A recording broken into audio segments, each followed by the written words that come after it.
Can you tell me when your back pain started? My back injury was when I was 19 in Korea. I was an infantry medic working on some training projects in the field. Slid down a cliff face with a ruck, aid bag, broke my right ankle, and felt a twinge in my back. And over time, my back got worse. I initially saw Dr. Smith when he was with the Heidemann group 10.5 years ago after my second son was born.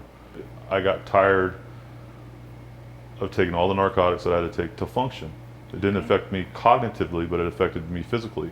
It got to a point where I got drop foot a lot with my right leg. All the pain went down the right front of my leg. And I actually had to take myself off the fire engine because I felt I was unsafe. And then I followed up with Dr. Smith through the VA again, and luckily I was able to get the surgery to repair my back. So a few years before you decided to do it. Well, it's a scary surgery. Of course it is. You see all the bad outcomes, and that's all you ever see is the bad outcomes. Isn't media great? It's awesome. It's always the bad stuff. They never put on the good stuff. And you know, I did a ton of research, and Dr. Smith, I believe, would get irritated with me at times because I ask questions. Good for you. But I've been in the medical field since I was 17 as a medic in the Army, and if you don't understand something or don't know something, then research it, learn it. If you don't learn it, then you're not going to be educated, you're not going to understand, you're not going to make the right decision for yourself. Exactly. Technology has changed a lot. Yes, ma'am, it did. Recovery. Yes, ma'am. What used to take 3 to 4 days now takes 24 hours outpatient. Yes. Less than 24 hours. It's amazing, I think. And the incision is less than an inch. Yes. Compared to having 10. Your back open. Exactly. Yes. When I was at the fire department and I had trouble climbing into the engine, into the cab of the engine, I knew at that point, okay, I'm going to put my guys in harm's way because I'm not able to do my job. Yeah. Okay, I need to get this fixed. Good for you. So how long ago did you have your surgery? May 10th a year ago, May 6th a year ago. So 1 year ago? About 1 year ago. What did you have done? I had the L4, L5 fusion utilizing the stem cells. Okay. And I have to say that the surgery was quick and easy. Foundations did a wonderful job. I'm pleasantly surprised at the care they gave me after surgery. The surgery I wasn't worried about with Dr. Smith. You know, the other thing is I follow him on Facebook and Twitter. When I woke up, they had me up walking around the same day. Getting into my wife's car going home was a little difficult because the car she had at the time was sunk to the ground.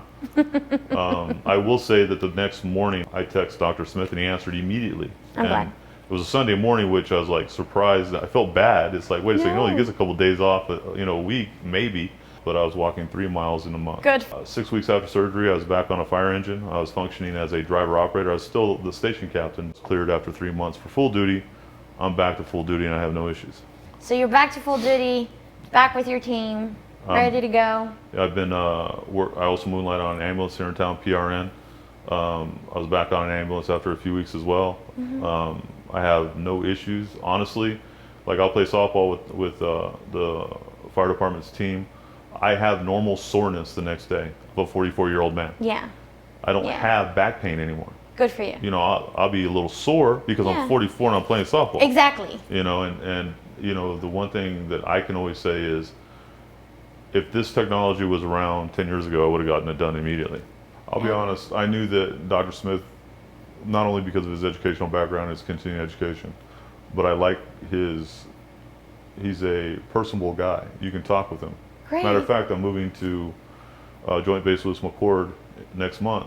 I'm coming back in June of next year to have him follow up and take him out. Follow up. Well, thank you. No, I mean, I'm not letting anybody else touch my back. And that's good, though. We love that. We don't want anybody else to touch your back. And it got scary. I mean, when I couldn't go outside with my 2 young sons and play catch.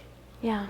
For about 5 minutes before my back was killing me, it's like, okay, I need to do something. Yeah. Now I do everything I did with them before it got really bad. And your softball team is going to a championship. Yeah, but my age is starting to catch up. I think that's... Mr. King, can you tell us a little bit about recovery after your surgery?